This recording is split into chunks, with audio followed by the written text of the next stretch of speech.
Good for the Planet panel. So firstly, I just want to thank Coachella and then thank Sound Future, which is a charity that's close to my heart, for giving us the kind of platform to do this.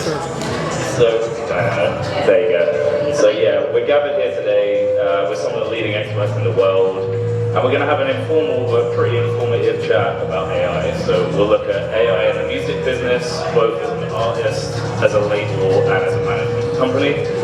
We'll look at how AI can be used to affect change in climate and sustainability, and then we'll also address some of the ethics around AI. So before we dive in, I just want to give everyone here a platform to kind of delve into themselves and their backgrounds. So if we start with Dr. Marcus, do you want to introduce yourself and give a little bit about your background? Thank you. Hello everybody. Marcus Extavour, born and raised in Toronto. For my Canadians out there, yes, I see one of them. My family background's from the Caribbean. Any Caribbean people here? Okay, there we go. Yeah, Caribbean people aren't quiet. So they speak up. I try to talk about climate solutions because I think that might help us actually develop climate solutions quicker. My main thing is trying to apply technology, especially far out or kind of frontier technology, to climate and energy problems. And so I started out life as an engineer scientist, and then I had learned about money and policy and government and media, and I try to use all that again to try to funnel technologies to try to help these kind of climate issues. And I'm thrilled to be here. Sameet? Hi, I'm Sameet. I'm not nearly as qualified as Doc over here to be even really discussing a lot of the issues we're talking about, but as a musician, as a creator, I come in from a different place. I've been a recording artist and touring musician for the last 15 years, and I've seen the industry change over the course of time, you know, with technology, with touring, what we can do ethically to keep touring sustainable, what we can do to keep songwriting more sustainable for artists who are making it.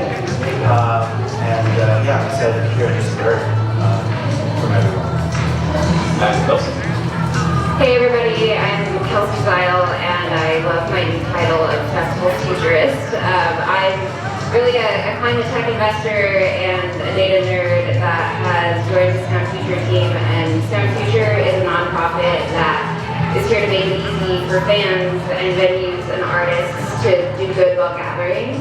We have a restoration program I'm going to talk about, but also how do we bring the climate tech that actually works to the industry and make everyone's life easier and make it easier to have fun and save the planet while doing it.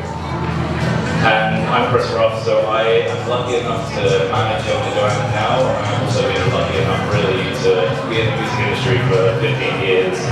Started on the label side on the indies, worked at Sub Pop, and then moved up to Warner for 15 years, where ironically I worked Sameet's first album, so we've known each other for a very long time, and then now manage. So I think the first question I kind of want to delve into with Sameet is just, how does it feel like to be an artist today in this world, both with AI and with climate and all the importance around that, just in terms of getting the right balance of creativity and that. And again, like, I can wholeheartedly say that I've worked with you for 15 years, and you were one of the bands that were at the forefront of making climate change a real thing in your career, and that was impressive to see all those years ago. So I'll say that. Thank you. That's a big question. Obviously, there's a lot happening in the space of climate change and artificial intelligence. When it comes to at least our platform being able to tour, we've been able to partner up with different companies to make our touring carbon neutral. We don't use plastics. We have 3 water filling stations. We donate all the leftover food at the end of the day from the touring crew who hasn't finished the food to local communities. And I think we've tried to do as much, our part, minimalizing our imprint. Granted, we're not like Taylor Swift. We don't have like 50 trucks, and obviously when you get to that private jet territory, that's when these questions start to have larger implications. And we're doing the best in our power to be ethical about our touring.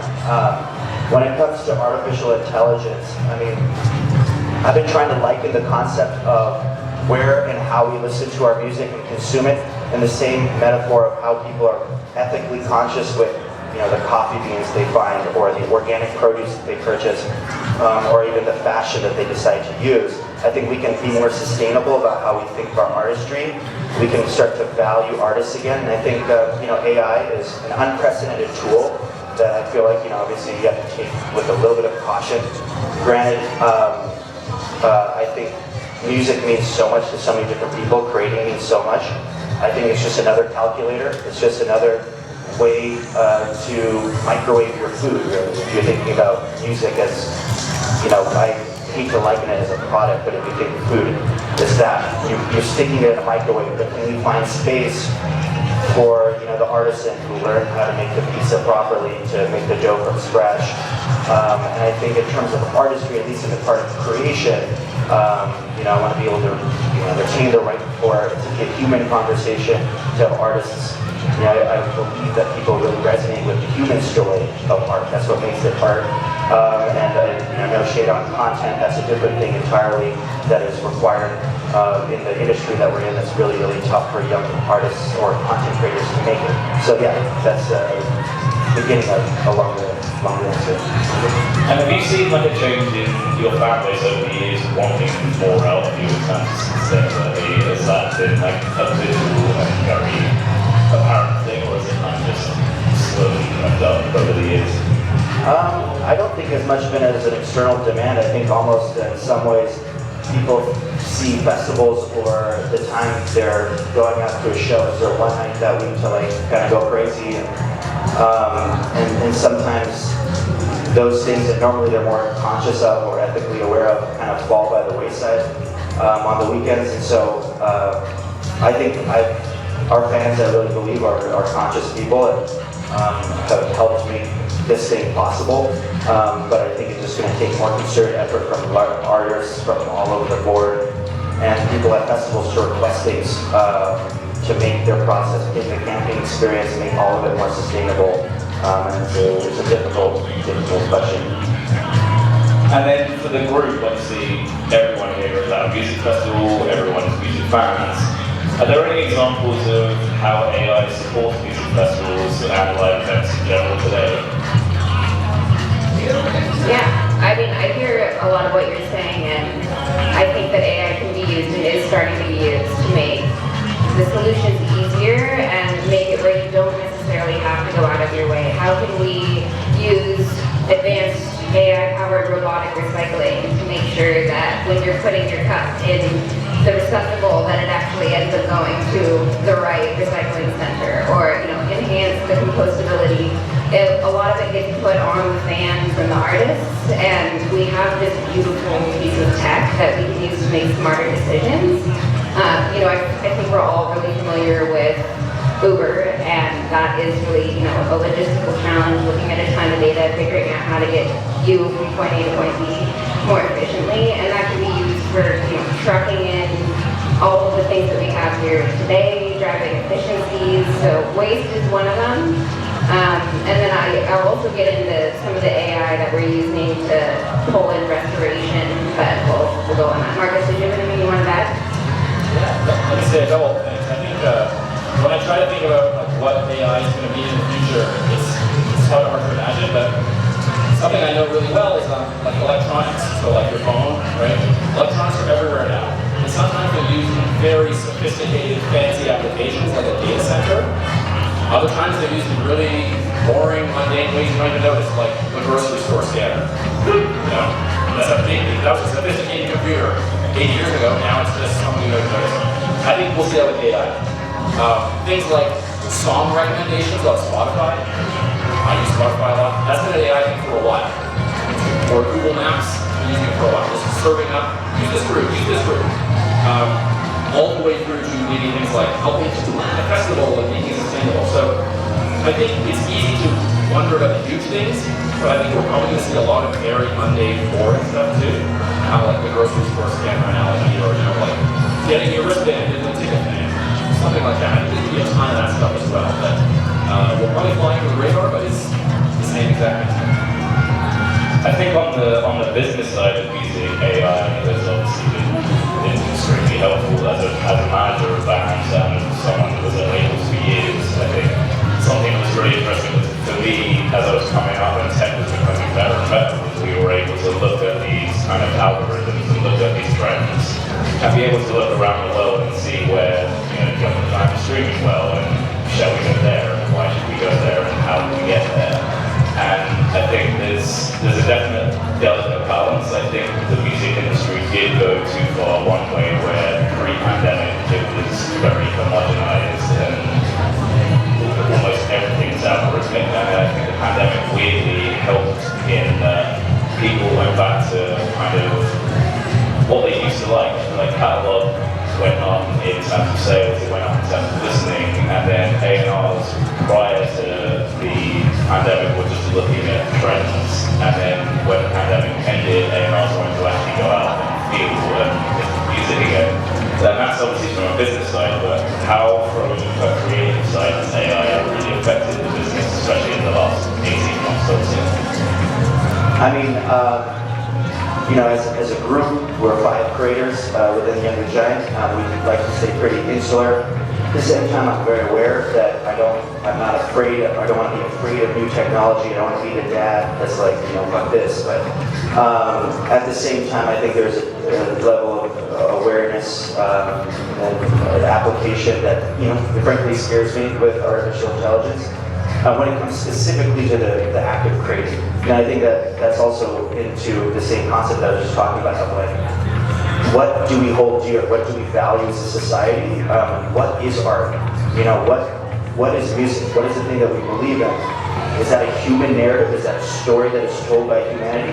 And can we use AI? And some artists will, and that's totally fine. They will use, apps to be able to enhance their music. When it comes to IP law, when you have if you have like a third-party engine creator, like, I want to make a Young the Giant song, they can do that, and I think that there obviously should be something in place for, artists to be able to make money off of that, because it's so difficult to make money as it is being a musician. So I think that's great. But when it comes to like trying to make a Young the Giant engine, I think any artist would tell you that they're always evolving, they're always changing as artists. They want to be able to do something different. So something that's an engine for their creativity might be the engine that they were maybe 6 years ago. I think it's kind of crazy. My friend just showed me this app. What was that? There's a new AI app, Suno. Have you guys checked out Suno? You can do a prompt, and it'll just create a song for you right there.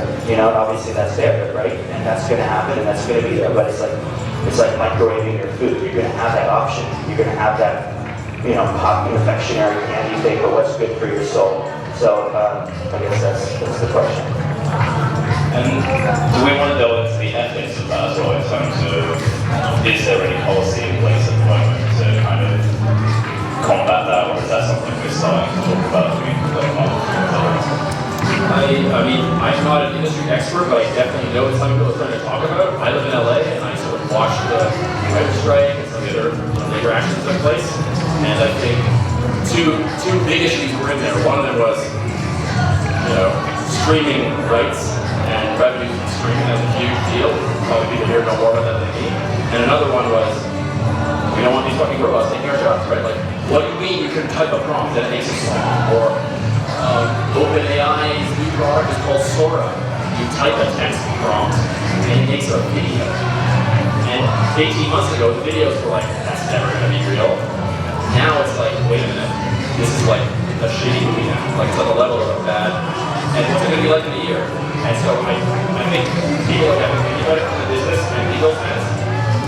My sense is that like the sort of moral and cultural conversations are open. People are trying to figure out like some step of what does this mean? How do I relate to it? Do I want? Is it okay for that to exist in the market, or that should be blocked out? I actually don't know, but I think that seems like a live question. And then moving on to the kind of the climate, sustainability, and environmental side of the business. Obviously, everyone here is a fan of someone.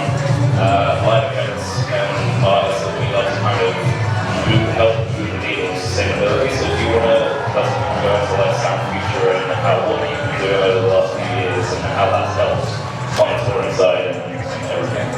Yeah, absolutely. Well, like I said, I come in with more of a tech background, but what we see is that everyone is a fan of someone, one, and we have literally the world's sexiest marketing platform to change the narrative around what sustainability means and make it much more positive and exciting. And it is upcycled merch. It is compostable mushroom-based earplugs that can dissolve in the grass. It's the robotic recycling that I was chatting about. Like, it is actually a more enjoyable experience. And so I think that there is a huge opportunity to just flip the script for this. One of the things we just announced, it's called Surf and Turf. It is a nature restoration program, and what we do is we make it easy for artists or venues to decide whether they want to have a percentage of their tickets sold or their merch go to either think help seaweed-based restoration or turf farmland is one of the projects that we have right now. And we're bringing the nerds to the equation, and we've created a tool with our tech partners at Clay. They have built a large Earth observation model where they're using AI to understand and monitor changes in our environment. And so we have almost gamatized it, where, like, for example, if US festivals last year would have participated in our program, we would have restored a chunk of farmland the size of LA. So we can really start to chunk away at this. The visuals are awesome too, making it easy where you can see that this stop on my tour preserved this chunk of farmland, and this stop with this, or planted this many coral polyps. And then making it where you can actually monitor it and report on it using spatial data. So kind of bringing those to the equation and changing the narrative around what live events can look like than just being, polluters or destroying the planet. It's like, actually, we can use this as a really good place to test what works and make sure that the money that we are donating or doing in a charitable way is going to the highest quality nature restoration projects. So that's our Surf and Turf program. Really excited to start rolling it out with some festivals as well as some artists this year, looking at venues, sport leagues. It kind of spans the whole live event industry. And then, Dr. Marcus, in terms of how do we get farmers involved in this, and how does AI drive a real impact? Like, how can we use AI to help with sustainability and really make a difference for everyone here, not just the big plan? So I think, so how can AI actually make a difference in this kind of? I think the sort of core answer is a lot of the AI tools are about data and information. So frankly, it's a quicker way to educate ourselves. All these tools help us learn things faster, so it's kind of interest. Google is worried about AI search because they realize young people go to TikTok to do a search. They don't necessarily go to YouTube, or they're going to go to ChatGPT or one of the other ones to like, hey, I want to learn about red shoes, or I want to learn about pinwheels. Whereas, so that's something that's going to change. That's a small positive. I think at a bigger scale, things like planning where renewable energy facilities go. Actually managing how electricity markets work, which is extremely boring, but this is the thing that actually unlocks how renewables can get brought into our system. That is ripe for disruption. Developing new materials that are either cheaper or better or more sustainable. It turns out we can train computers to do this much quicker than we as people ever could. So that's helpful. Like, what's the most sustainable bottle that Coke could use to replace the plastic bottle? This is an example I made up in the previous session. Coke, if you're here, please do this. It's an opportunity for you. I think things like that will really make a difference. But the other thing I would say is everyone is trying to figure this out right now. AI is like arrived like a thunderclap. ChatGPT came out. Everyone woke up and was like, AI, what is that? I don't know. What does it mean? And a lot of people are trying to figure out at a macro and a micro level, not just what can work and what's impactful, but what makes business sense. Because if it can make good business sense, companies are much more likely to actually jump on and want to push it. Yeah, and if I can add to that, I think if we look at it as a tool, like we've been talking about, and like as an ally, it's like, do you want to put it in really practical senses? I mean, this is a giant city that is being thrown together. There's so many logistical things. And if you want to have optimal water refill stations to actually lower the use of single use, you should ask a robot, AI, what is the optimal placement for these water stations based off of foot traffic data that we have? Or, I think of the Do Lab or this, right? Like, how do we put the optimal installations for shape to make the fan experience better and take some of that burden off of the festival planners and, those who are already, like, to their eyeballs with logistics and planning. Yeah, totally. And one question from us, so obviously I'm from the UK. I think we've done Glastonbury Music Festival for years and years and years, and they were very early in terms of sustainability. They had a program when I was in my team called Leave No Trace. And I would love to actually you guys with those guys as well, because what I kind of thought about when we discussed this panel was how can AI really make a change and help the kind of sustainability aspect of festivals, and is there any real examples of AI doing that at the moment, both in festivals and elsewhere as well, just in terms of sustainability? It's yes and no. I mean, the yeses are the logistical planning tools. There's one called Teralytic that can help you understand your footprint of, the infrastructure that's going in here, and if you buy from here, it's cheaper and it has less of a transportation footprint. There's the recycling, robotic waste recycling is happening and it's becoming more and more cost effective. Also can help it where you don't have to pay to ship off trash because it turns out it is actually compostable. We can go on about that. But some of the futuristic stuff we're running up into, I get really excited about connecting nature and being able to say, like, we need to preserve this chunk of land and being able to then use that to put money into that. But right now, there's a ton of room, not just in live events, but in the world for us to expand applications. Yeah, I mean, to me it's interesting because there is no, I don't think there is an easy button necessarily in terms of the cheat code for AI and sustainability, but when I look back at on the business side of stuff, the first time I used ChatGPT, I'm a marketing guy, so I ran marketing for a major label. I spat in how kind of marketing for back there. What is bad is actually pretty damn good for what it is, and that was ChatGPT 3. So I guess where in your this, how are you seeing that in the next 18 months? And is there any big things coming in terms of we know that the next version of ChatGPT is coming? What does that look like? Great question. So for anyone that is really into this stuff, ChatGPT is an example of a technology called a large language model. Check that out. You can ask ChatGPT what that means, or whatever. If you want to look at the actual technology and study it, large language model, LLM. I don't know, but I have a couple of guesses. One guess is weather prediction. So if you can predict the weather better than you can today, that helps with all kinds of logistics, also festival planning. It means maybe you don't need as many trucks, or you don't need as many cooling stations, or you do need more shelter for rain, or you can postpone the festival by 8 hours to avoid a storm. Not only are climate models getting better, but I think AI is going to help weather prediction. I actually met a startup in LA last year. They do ticket insurance for a live event. You organize a destination wedding, or you stay up all year to go to that cool festival over there. But what if it rains for 3 days? So they'll do a thing where right before you click buy, they're like, you want to pay $20 for insurance to protect your ticket, but it's weather insurance. And I was asking the guy, okay, I get it, why is it business? He said, well, you think the weather prediction models are going to get good enough that we can actually get the right price and make business like this, which I never heard of. It's kind of at the margins, but I think stuff like that is what's most likely in the next 18 months. But I mean, I'm also guessing and we're trying to figure out what's going to happen next. Cool.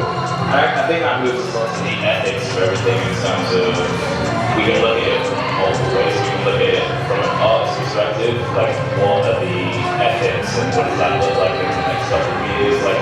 As a lead singer, Sameet, are you fearful of it, or are you kind of embracing it, or? Kind of torn, and I don't think I have any definitive side on this. I think I tend to be objective about things and just, I see the dangers of it, I see the perils of it, I see the ideal for ingenuity from a creative standpoint, and foisting upon new technology. cutting out the middle person.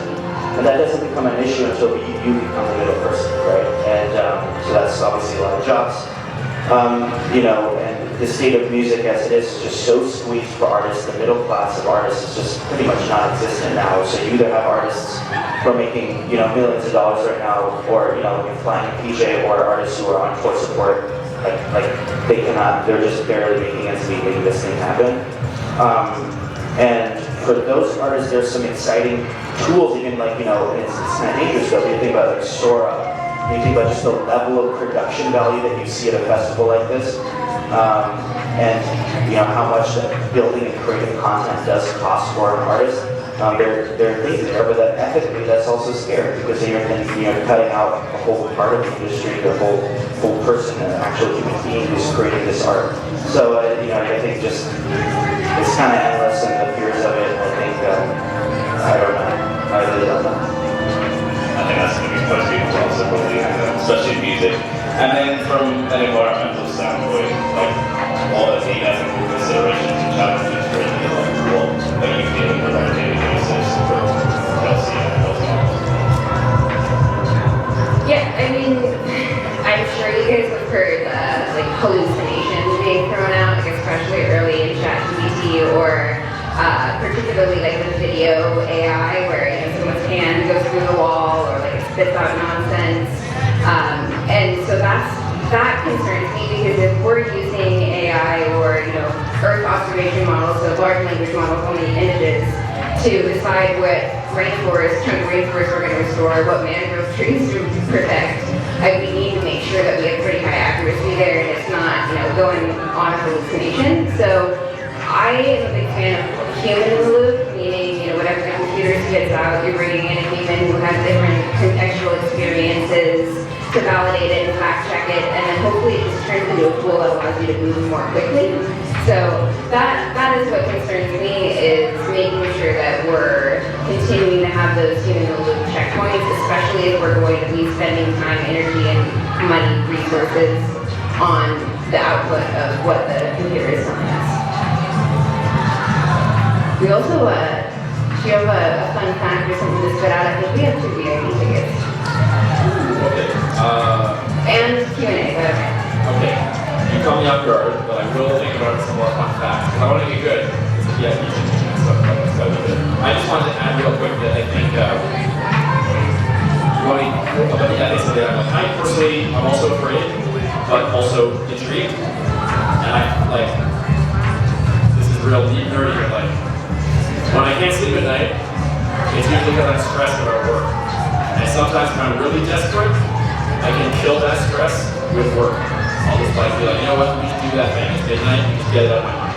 So for me, I deal with my AI anxiety by trying to run towards it.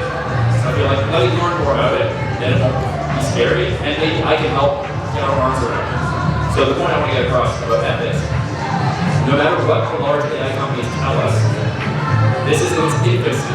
This is like the kindergarten toddler version. I don't know what the kid and teen and adult version is going to be, but whatever it is, think about, I don't know, what the internet was like 10 years ago, even 4 years ago. It's a lot different now.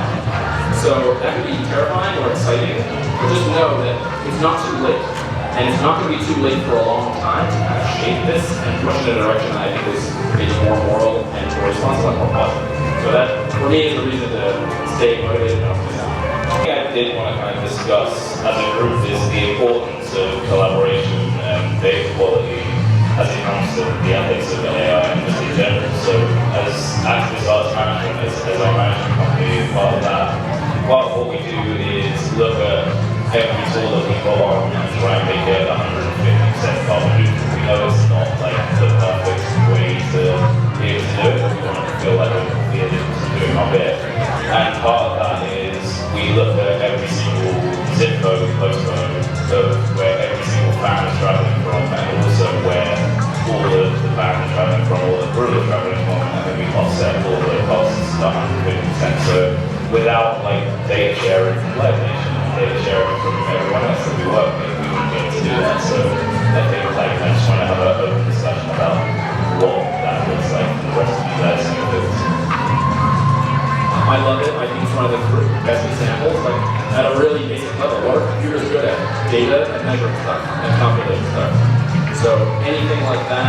really excited about the idea of trying to get that data together, maybe using computers to gather it, and then make it shareable. Because for every smart idea we have in this room about how to use the data, like you just said, to offset the travel and such, there are millions of other people that if we make it accessible will have their own ideas. It's like the crowdsourcing the brain of humanity idea. So the more we can gather ideas, data, maybe using AI, and sharing it, the more likely that some clever person halfway around the world is going to key a better idea off of that and take it forward. So this is very much like a techno-optimist human hive mind perspective. I acknowledge it.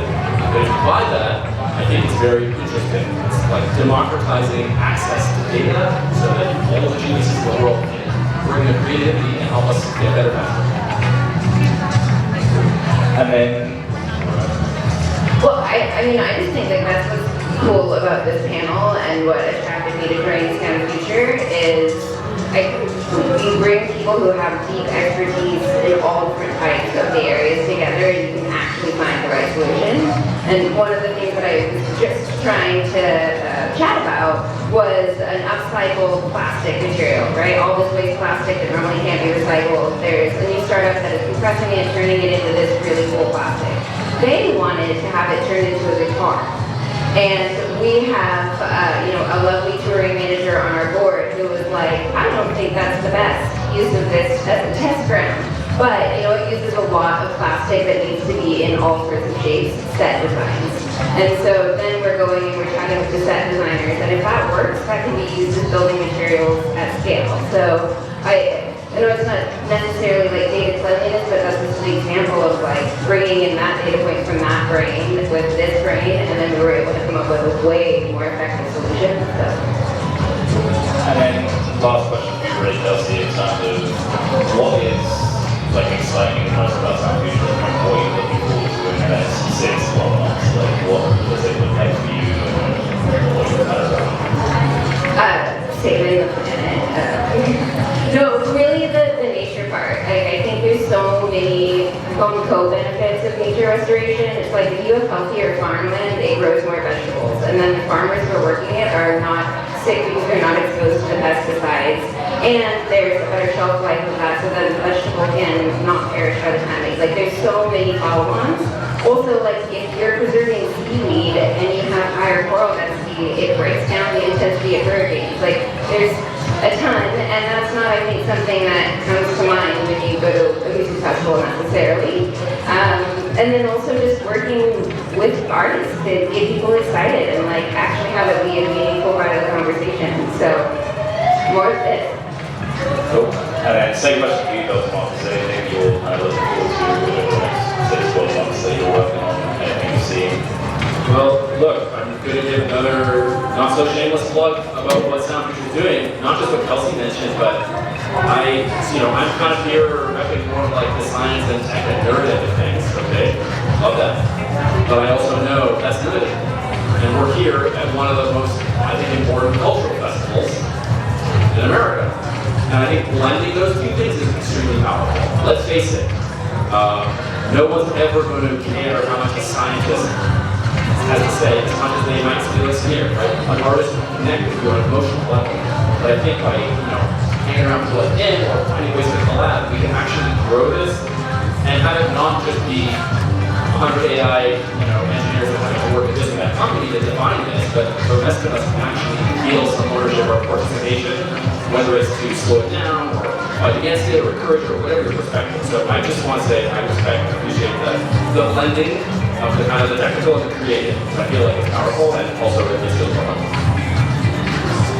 And then Spiro, for a full question, like being on the road and being on tour for pretty much most of your life, is there anything, like while we're sitting on this panel and being incredibly smart people, is there anything that comes to your mind that like you're like, oh, hey, I could make this a lot easier, or specifically make this a lot easier?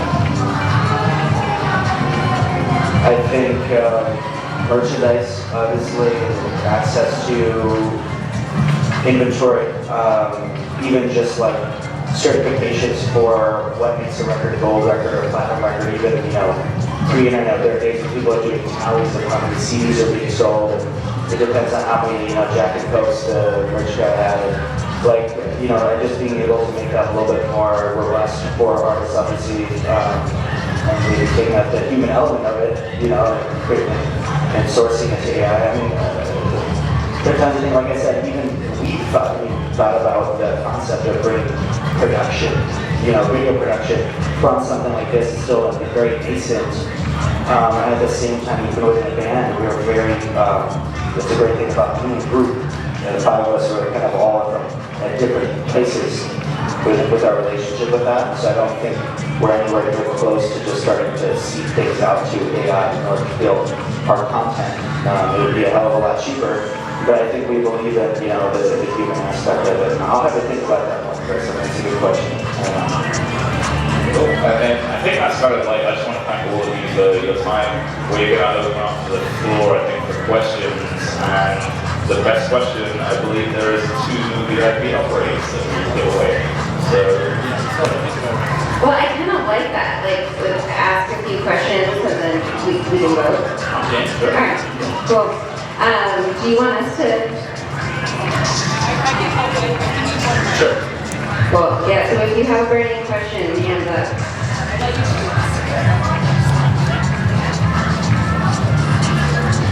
So I work for a company in biotech and we specialize in genetic engineering of fish, so fish farms. And I kind of wonder how you guys may feel about that because it mixes sustainable farming in terms of, you know, overfishing in the oceans. We take fish and fish and we apply that science, we use CRISPR technology and all that, but I know it's a very controversial topic because you're genetically modifying a living organism. But I think what you were saying before, if you don't know it, it's scary. So to me, I'm still kind of on the fence about like how far are you going to push nature until it's too far. So I'm wondering how you guys feel about that tech mixed with nature and, you know, ultimately it is to create sustainable fish farms and help global production of seafood and assist in overfishing. So I think for me personally, it's like I look at the end goal and that's like, okay, you know, we're working towards a good goal, but the technology there, so yeah, I was wondering how you guys feel about that. I'm with it. I am with fish farming. Count me for team fish farm. I'm from Canada. Any Canadians here? Well, there was 1. She left. There's 2. Oh, they're here. They're here. The cod fishery. You know about the cod fishery, right? East Coast of Canada used to be one of the fish and chips. They used to be cod. The cod fishery went away in Canada because we ate all the fish. Something people thought was impossible. The ocean, it's got so many fish. You can't possibly take them all. We ate them all, and the population never recovered. So that whole industry that we apply that specific food for us is gone. The way to not do that anymore is to have appropriate fish farming. So that's a long way of saying I'm with it. I'm not a fisher, but I read about that, and I can't believe that happened, but it was real, and I think farming a fish is the way we can avoid that.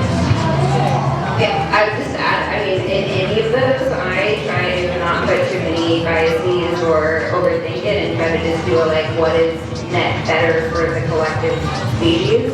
And so, you know, if it's going to solve problems, it's using less water, it's creating more protein, and, you know, kind of try to just do that quick math with anything that kind of teeters on those ethics.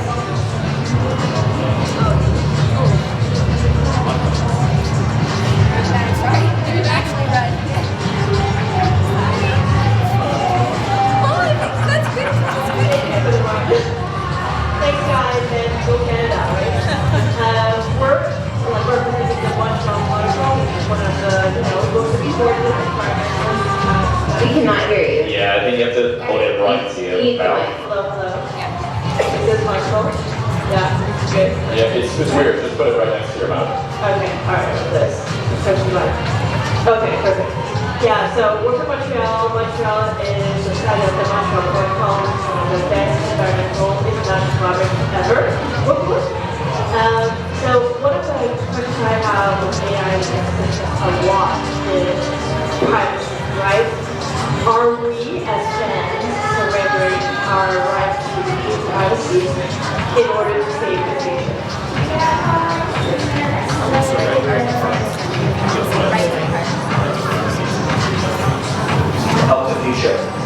And in terms of like just data, is that good? Yeah, you meaning like by what data you put in when you purchase your ticket and all of these things, like you were saying, being able to understand how far advanced you're traveling, like does that come out of context? Yeah, I think it does. Like kind of any implicit like agreement that you have with any technology that you interface with, I think is just going to be an issue. Yeah, I think there may be some ways you can circumvent that, but I don't know.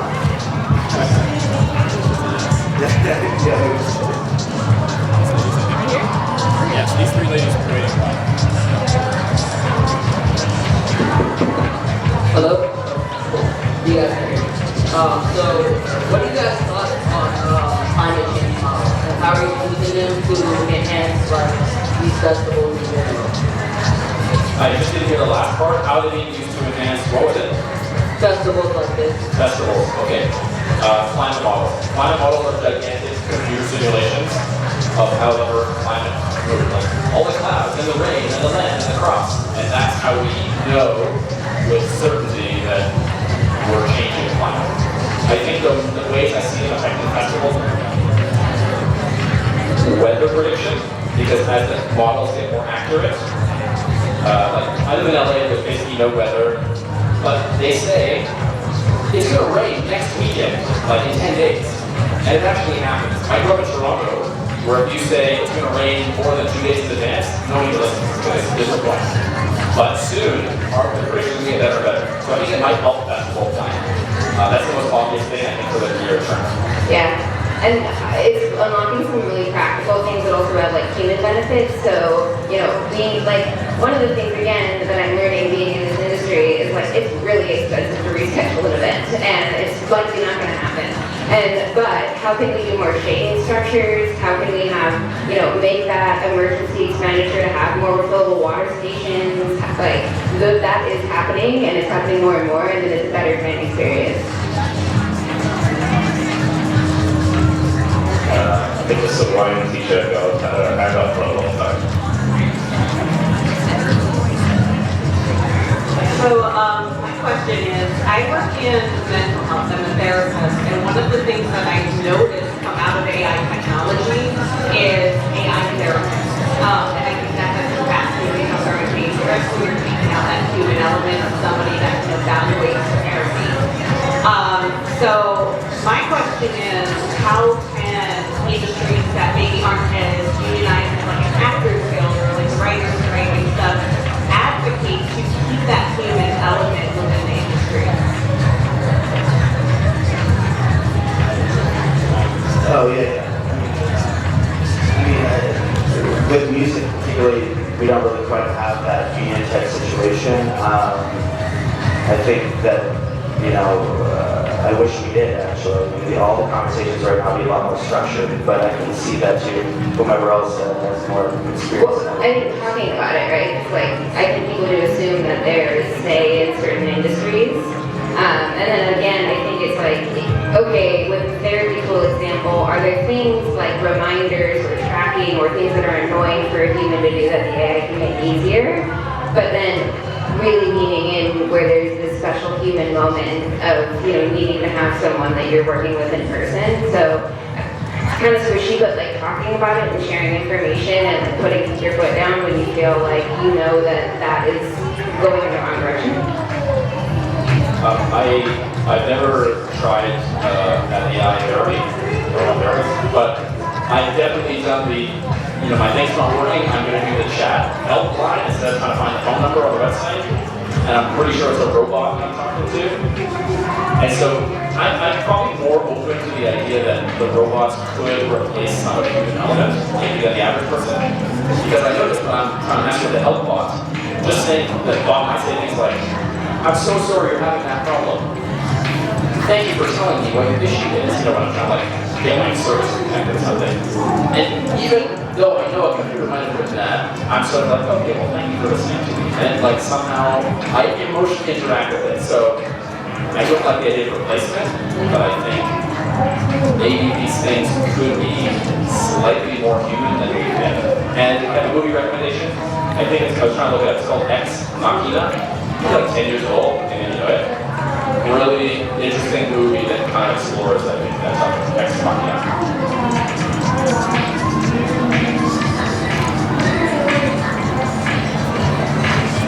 Alright. Obviously I love you, but healthy your brain. I am obsessed with it. How do you do that? So my question is, Thank you so much. my question is, as I work in the festival, there's a lot of people who can't come into here, either from economic issues, disabilities, etc.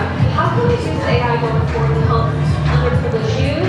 And how can we also give AI accessibility to those who don't have access to it? Yeah, that's a big one. I think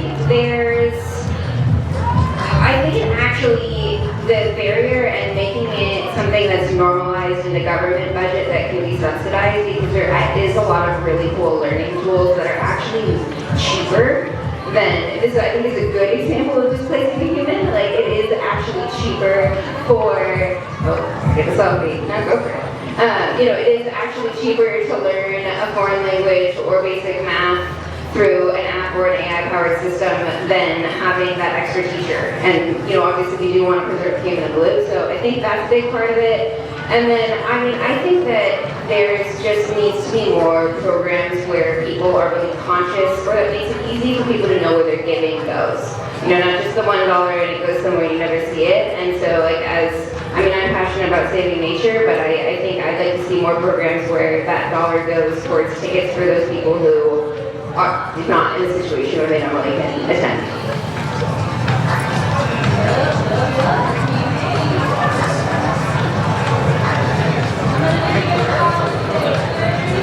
Yeah, we'll do 2 more and then we'll huddle again.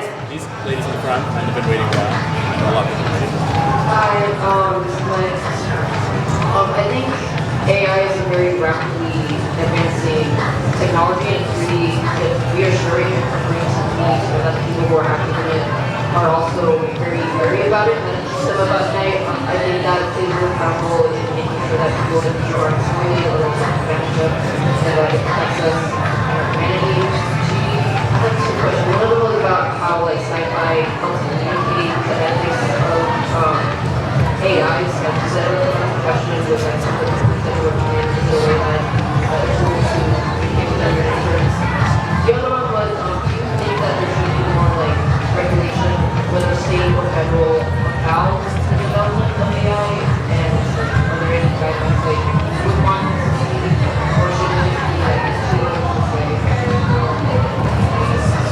I think it's the Dune movie. Dune. Okay, one of the interesting parts, I don't know if it was in the movie, but one of the parts of the plot of the Dune universe is humans decided AI is a terrible idea and they banned it. And then the story takes place after that. So that's just an interesting quirk of that movie that was huge rating. I think AI should be regulated. I'm not convinced that our elected officials understand it well enough to do it right, but I don't have a better answer than that. That's my thought right now. It's a hard one. Okay, one more. Cowboy hat? No, that's not quite a cowboy hat. What do you call that hat? Protective hat. Can you hear me all right? All right. Well, thank you so much for all your conversation. It's been really enlightening to hear so far.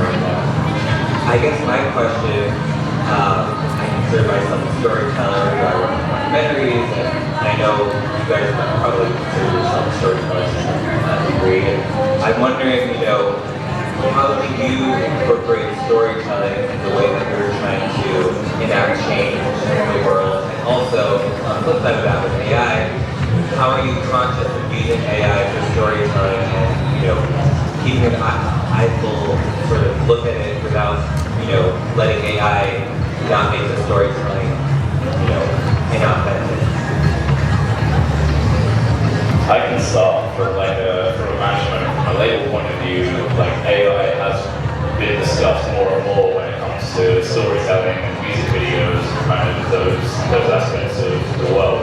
I think the biggest thing for me is that as long as the initial idea and the initial creation has come from a human and it's from like the band, the artist, it's their voice, it's their way of doing things, then I think AI can be used to advance and enhance it. It just should never be like, let's make an AI video for the sake of making an AI video. I think it always, for art, especially for me being like I was a little punk kid when I was a kid, so like for me, the moments of like those human elements and those human like moments are what are the most important things to me about music. Is why I got into the business, because I love going to live shows, I love meeting like-minded people, and I think as soon as you use AI solely with no kind of human element to it, you take a lot of that out of it. I think you can probably speak on art. Yeah, I mean, we can all watch stuff that has been created by artificial intelligence, and that's going to be almost, it'll be hard to tell the difference, parts of difference. That's going to be the scary thing as you know, storyteller, as a filmmaker. As I've said before, I mean, my stance is that storytelling, narrative, art is the gap between perfection and humanity. I think it's like the things that make us kind of stupid and do weird things that robots would do. Those are the things that make stories fun. They're the things that make characters, the characters you want to root for. In my heart, I mean, that's the goal, to try and just create a narrative space for humans to build and create stories. And I don't know, I think AI can, like I said, be used as a tool to kind of enhance little parts of it if you don't feel like you have the financial means to do certain parts. But I think, I don't want storytellers to be afraid of the technology. I think at the end of the day, people will grasp and embrace the human story. Okay, we're gonna get kicked off, so we're gonna huddle, and then give us 2 seconds. Give a round of applause for our panelists. All right, we're deliberating now who is going to get upgrades. Sorry.